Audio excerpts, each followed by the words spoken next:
En réalité, là, c'était pour la gare.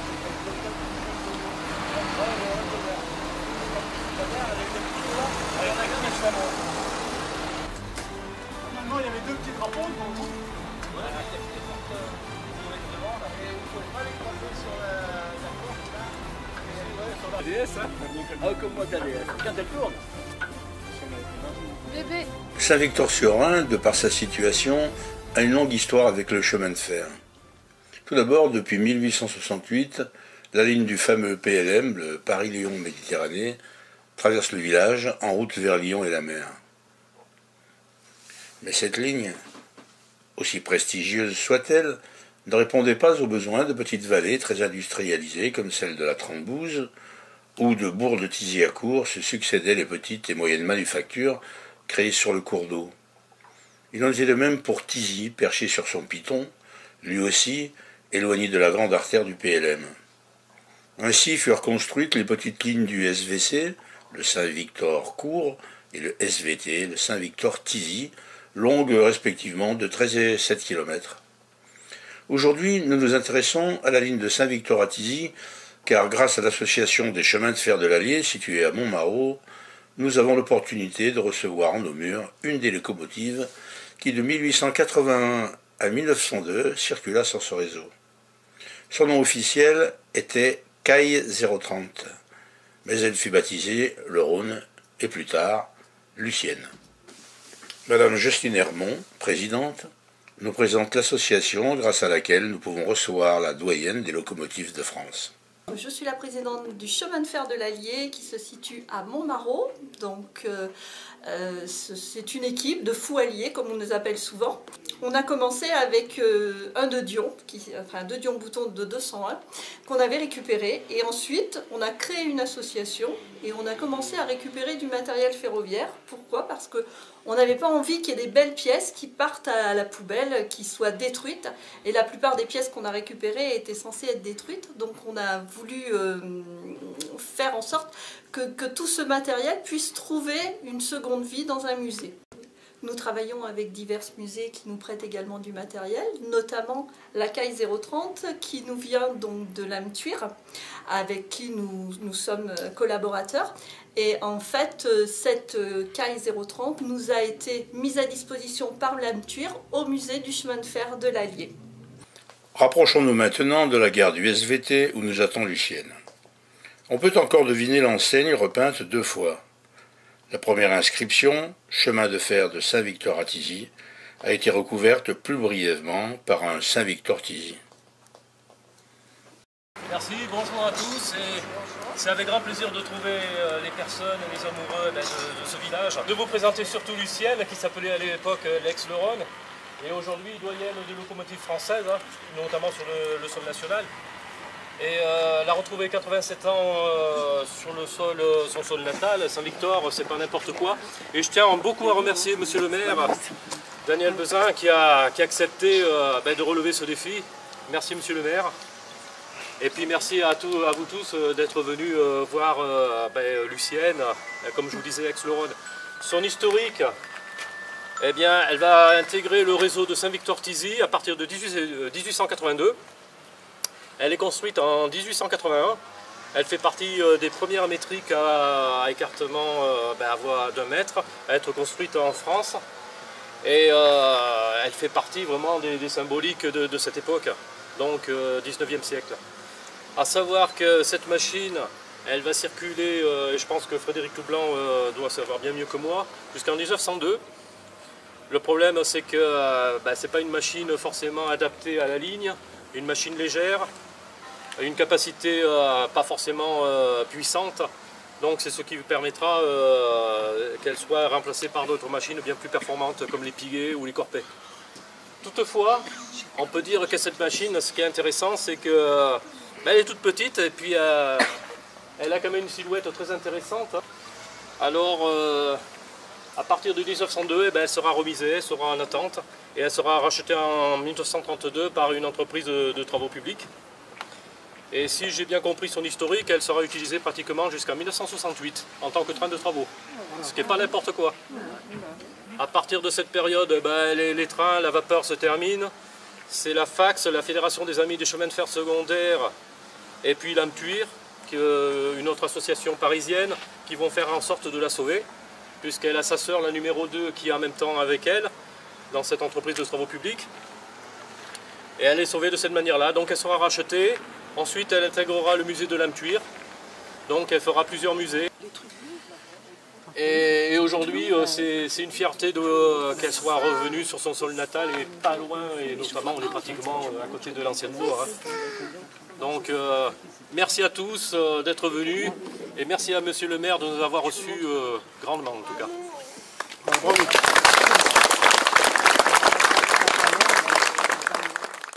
Ensuite, Daniel Bezin nous convie à découvrir l'exposition réalisée par l'écomusée du Haut-Beaujolais sous l'égide de M. Pierre Chabat.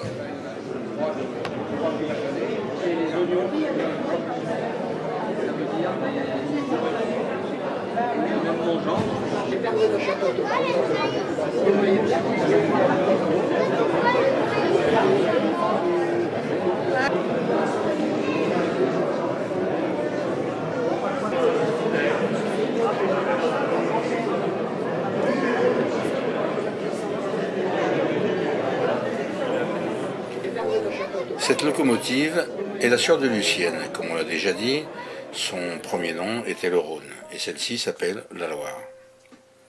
On aperçoit le cri de secours devant la cabine. On prévoyait donc des déraillements fréquents, et en effet, il y en a eu beaucoup. La presque totalité des employés est représentée. On en comptait 15 en 1885, et chacun semble avoir pris sa place dans la hiérarchie des services. À gauche, les ouvriers de l'atelier, sur la machine, les tractionnaires, à droite, les agents de l'exploitation, auxquels s'est mêlé un homme d'équipe du service camionnage.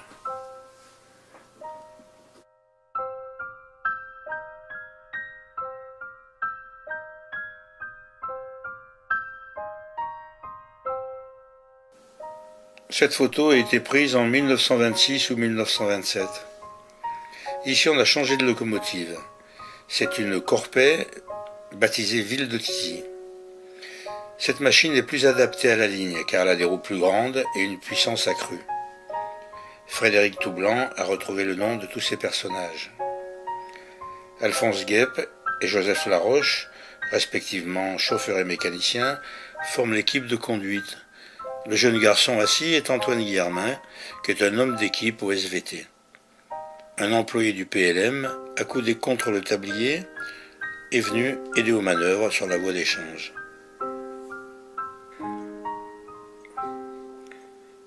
Ici, on trouve la même machine vue de l'arrière. Les rideaux de protection qui flottent au vent paraissent bien dérisoires. La maison en arrière-plan est celle du chef de gare de Saint-Victor que l'on a déjà vue. Lucienne, qui s'appelle encore le Rhône, vient d'arriver en gare de Thizy et va être tournée sur la plaque de 3 mètres de diamètre qu'on aperçoit à gauche.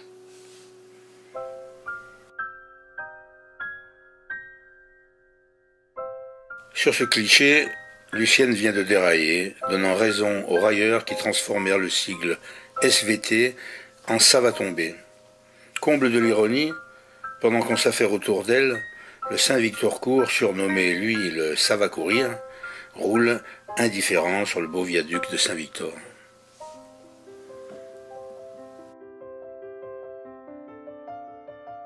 La gare de Saint-Victor a donc été très importante. Entre les trois gares, on comptait 80 cheminots. Le nombre de voies de garage, d'ailleurs, témoigne de l'activité qui devait y régner. Sur ce croquis, le tissage hobby, qui est devenu la salle des fêtes actuelle, veut montrer que ses productions s'exportent tout azimut, puisqu'on y représente les 3 lignes de chemin de fer.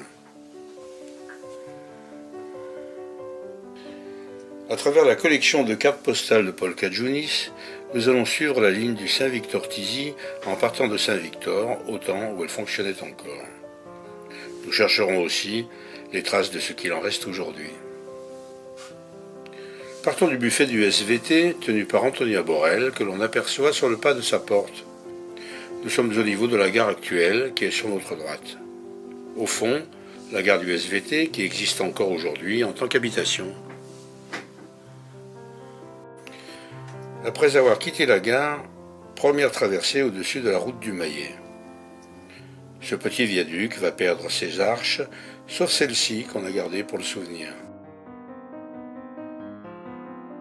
Et puis c'est la traversée du Rhin sur des piles en granit jusqu'à la route. La voie frôle les bâtiments des tissages, aujourd'hui celle des fêtes. Longtemps, il est resté des vestiges de cette voie qui avait été démontée. Le tablier d'abord, puis une ultime pile de 2 mètres de diamètre, finalement détruite vers 1980, car elle faisait barrage aux branches entraînées par le courant. Nous arrivons ensuite sous le grand viaduc.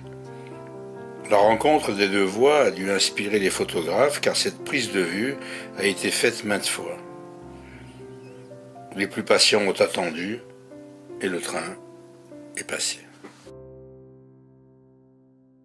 Mais le SVT, qu'on a vu ici en déraillement, n'a jamais été immortalisé autrement. Continuons quand même. Mais désormais, nous n'avons plus d'image jusqu'à Colin. Cette photo a été prise en 1898.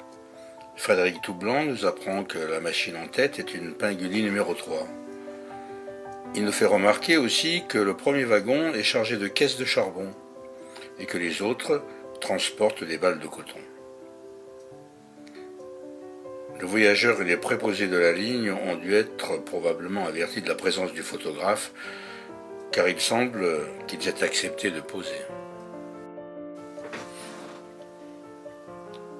Et puis, après Colin, nous arrivons, en pleine vapeur, près de Tizy. La route moderne n'existait pas encore et le tramway, comme l'indique la carte postale, s'approchait de l'étang de Paillac. La colorisation de cette carte a un charme suranné. Le personnage, dans son indécision voulue, nous fait supposer une mise en scène, ma foi, bien réussie. Et puis, on arrive à Tizy, on passe devant l'étang Paillac et on continue sa course en rasant un peu les murs.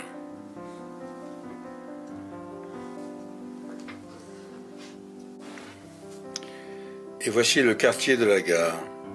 On ne sait dans quel sens va la locomotive. Elle descend probablement pour retenir la charge, cabine en avant. Nous avons une pensée pour Angèle, qui a écrit cette carte en 1907.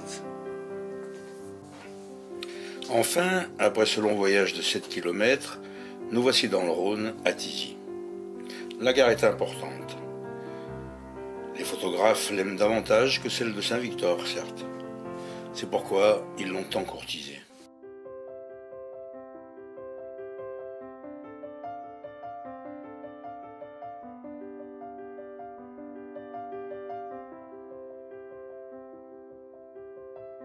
Nous ne sommes pas seuls sur ce parcours.